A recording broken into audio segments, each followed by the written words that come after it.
Hello everyone. आप सभी लोगों का स्वागत है हमारे यूट्यूब चैनल में। मेरा नाम है विराट सक्सेना और आज यानी 1 सितंबर 2020 को राष्ट्रीय और अंतर्राष्ट्रीय में जितनी भी घटनाएं हुई हैं उसका एक क्रमबद्ध घटनाओं पर चर्चा करूंगा आप लोगों से। या सिंपल भाषा से कहूँ कि 1 सितंबर 2020 को जितने भी करंट अफेयर्स के इम्पोर्टेंट क्वेश्चन बनते हैं आज उन पर हम लोग चर्चा करेंगे। ठीक है, तो उन लोग पे चर्चा करते हैं। चलिए शुरू करते हैं। और शुरू करने से पहले आप इस चैनल को सब्सक्राइब कर लीजिएगा और इस वीडियो को लाइक कर दीजिएगा और कमेंट करके बताइएगा कि वीडियो आपको कैसा लगा। तो चलिए शुरू करते हैं। तो हमारा करंट अफेयर्स का पहला यहाँ पे क्वेश्चन है कि हाल ही में किस राज्य में रोरो ट्रेन सेवा शुरू की गई है। अब रोरो ट्रेन सेवा है क्या, ये देख लेते हैं पहले। तो कर्नाटक के मुख्यमंत्री BS येदियुरप्पा ने 30 अगस्त 2020 को बेंगलुरु के नेलामंगला से महाराष्ट्र के सोलापुर के बीच roll on roll off train रवाना किया है। ठीक है, RORO यानी रोल ऑन रोल ऑफ। ठीक है, रोल ऑन रोल ऑफ ये रोरो ट्रेन सेवा है। रोरो सेवा सड़क पर दुर्घटनाओं को कम करती है और सुरक्षा में सुधार करती है। इससे ईंधन का भी बचत होता है। ये है रोरो ट्रेन सेवा, जिसे आप ये चित्र में देख सकते हैं। ठीक है, ये देखिए चित्र है ना, देख सकते हैं आप इसमें कि इसमें एक लाइन से ट्रैक एक साथ जाते हैं। ये एक रोरो लाइन सेवा यहाँ पे है ना, और बगल में यहाँ पे रेलवे स्टेशन है, मतलब रेलवे लाइन है, सॉरी है। तो इधर रेलवे लाइन जाएगी ट्रेन से, इधर ट्रैक जाएंगी लाइन से। ठीक है, तो ये किस राज्य सरकार ने किया है इसको, है ना, किस राज्य ने किया है रोरो ट्रेन सेवा का शुभारंभ? तो कर्नाटक सरकार ने किया है और कर्नाटक के मुख्यमंत्री BS येदियुरप्पा हैं। ठीक है, हाँ, तो कर्नाटक ने किया है। तो कर्नाटक के बारे में जान लेते हैं कुछ। तो कर्नाटक की राजधानी क्या है? बेंगलोर है, या सभी लोग को पता है। मुख्यमंत्री जैसा कि पहले बताया हूँ BS येदियुरप्पा हैं और राज्यपाल इनके वजुभाई वाला। ठीक है, वजुभाई वाला इनके राज्यपाल हैं कर्नाटक के। और ये जो बेलग्राम है, ठीक है, कर्नाटक का एक शहर बेलग्राम में गांधी जी की अध्यक्षता में एकमात्र कांग्रेस अधिवेशन 1924 में यही हुआ था। ठीक है, ये है। और बाकी यहाँ पे मैंगलोर एक प्रमुख बंदरगाह है ना, और ये लौह इस्पात का केंद्र है यहाँ पे कुंदेमुख। ठीक है, ऐसे बहुत से यहाँ पे हैं। ठीक है, और यहाँ पे हम्पी में विजयनगर के अवशेष हैं यहाँ पे, जिसको यूनेस्को ने विश्व विरासत सूची में शामिल किया है। किसे? हम्पी में विजयनगर है। ठीक है, हाँ, यहाँ पे सोने की खान भी है कोलार की। ठीक है, ऐसे बहुत सी चीज़ें हैं। चलिए अपने टॉपिक पे आते हैं। दूसरा है, तो हाल ही में किसे इंडियन प्रीमियर लीग के तीनों सत्रों के लिए आधिकारिक भागीदारी, ठीक है, के रूप में चुना गया है? तो यहाँ से आंसर नंबर C है, अनअकैडमी है। ठीक है, बहुत ही पॉपुलर हो जाता है ये प्लेटफॉर्म स्टडी के लिए। तो IPL का 13वां संस्करण का आयोजन 19 सितंबर से 10 नवंबर 2020 तक UAE में किया जाएगा। तो इससे हमारा ये भी पता चलता है कि IPL शुरू होने वाला है हम लोग का। 13वां संस्करण है, 13वां सीज़न यहाँ से 19 सितंबर से 10 नवंबर तक। ठीक है, कहाँ पे किया जाएगा? UAE मतलब यूनाइटेड स्टेट अमीरात। ठीक है, हाँ, तो ये इसका आंसर क्या हो जाएगा? अनअकैडमी, आंसर नंबर C है यहाँ पे। ठीक है, तीसरा क्वेश्चन है कि हाल ही में भारत की पहली महिला हृदय रोग विशेषज्ञ की मृत्यु हुई है, उनका नाम क्या है? ठीक है, भारत की पहली महिला हृदय रोग विशेषज्ञ की मृत्यु हुई है, मतलब इतने साल में पहली बार महिला हृदय रोग विशेषज्ञ की मौत हुई है। तो उनका नाम है यहाँ पे डॉक्टर S पद्मावती। तो इनके बारे में जान लेते हैं। डॉक्टर S पद्मावती को गॉड मदर ऑफ कार्डियोलॉजी के नाम से भी जाना जाता है। उन्हें 1967 में पद्म भूषण और 1992 में पद्म विभूषण सम्मान से सम्मानित किया गया है। बहुत ही, अब इनकी तारीफ क्या करूं, है ना, तो बहुत ही गर्व की बात है इनके ऊपर। ठीक है, हाँ, तो इनको 2 पुरस्कार सम्मानित किया है, 1967 में पद्म भूषण और 1992 में पद्म विभूषण। तो पहली महिला हृदय रोग विशेषज्ञ की मृत्यु हुई, उनका नाम क्या है? डॉक्टर S पद्मावती है। ठीक है, तो ये हुआ। अब हमारा चौथा क्वेश्चन आया है कि हाल ही में लेबनान के प्रधानमंत्री के रूप में किसे नियुक्त किया गया है? जिनका आप चित्र देख रहे हैं उनको किया गया है। तो इनका नाम क्या है? मुस्तफ़ा अबीद।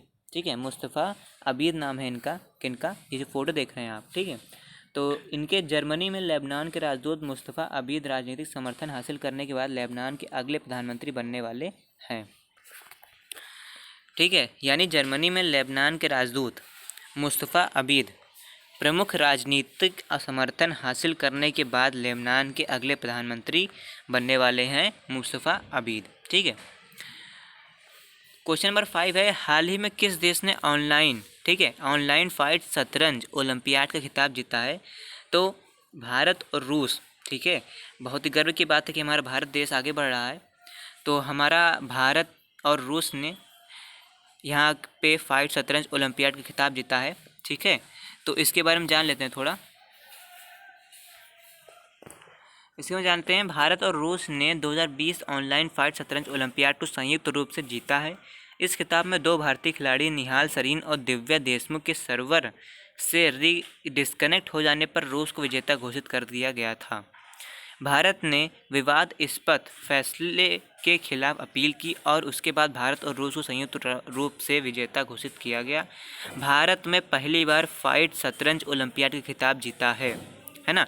यहाँ पे बात क्या हुई है देखिए कि यहाँ पे 2 खिलाड़ी खेल रहे थे, भारतीय खिलाड़ी थे, खिलाड़ी निहाल सरीन और दिव्या देशमुख। ठीक है, इनसे जो है सर्वर नेट से कुछ डिस्कनेक्ट हो गया था, जिससे रूस घोषित कर दिया गया था कि रूस विजेता है। लेकिन बाद में भारत ने इसका विवाद रखा फैसले से, है ना, तो इनको बाद में भारत को विजय किया गया।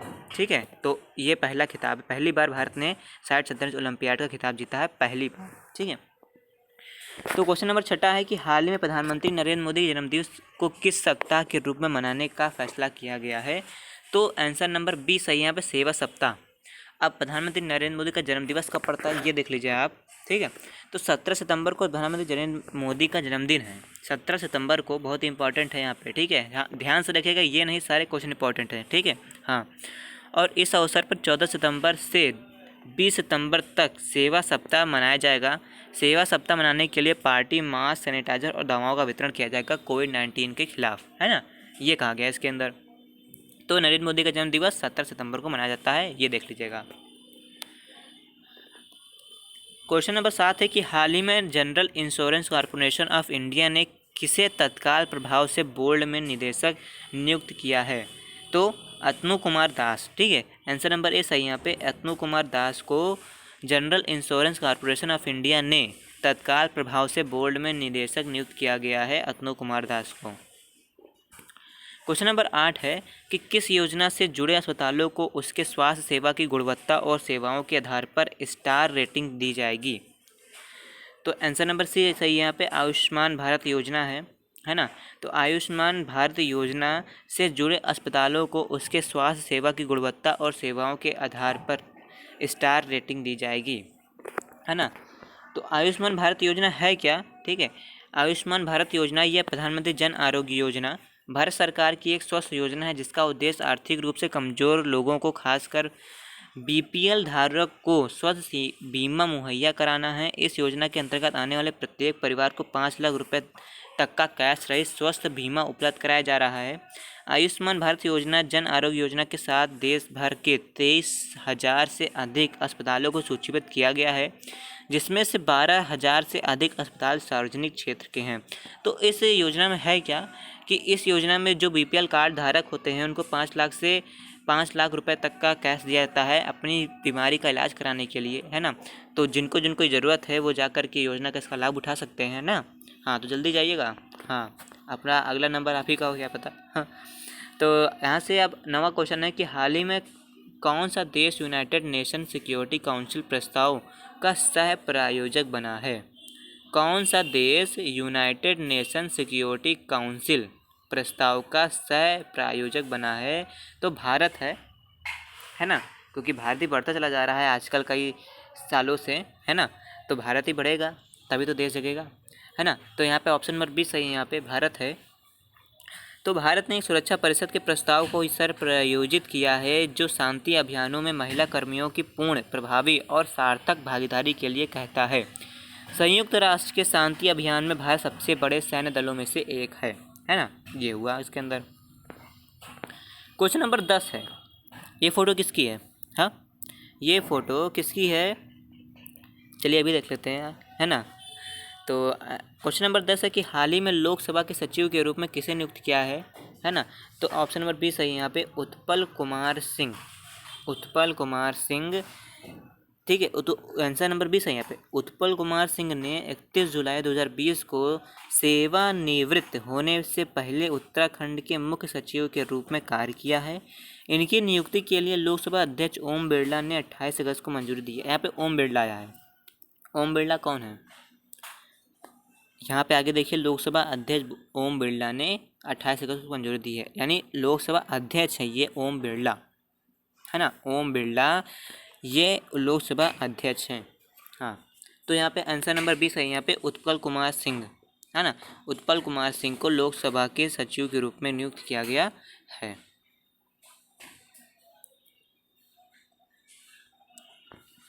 तो स्टूडेंट्स, आपकी करंट अफेयर्स के 10 क्वेश्चन थे इम्पोर्टेंट। तो आई होप आपको समझ में आए होंगे, इम्पोर्टेंट लगे होंगे आपको, है ना। तो आप इस चैनल को सब्सक्राइब कर चुके होंगे आई होप। अगर नहीं किए हैं तो कर लीजिए, क्योंकि यहाँ पे आपको डेली करंट अफेयर्स की क्लास प्रोवाइड की जाती है। साथ ही साथ अन्य ज्योग्राफी, है ना, बेसिक चीज़ें के बारे में कुछ बताया जाता है ना। तो आप मेरे प्लेलिस्ट में जा कर के वहाँ चेक कर सकते हैं, है ना। तो ठीक है, धन्यवाद आप सभी लोग का देखने के लिए।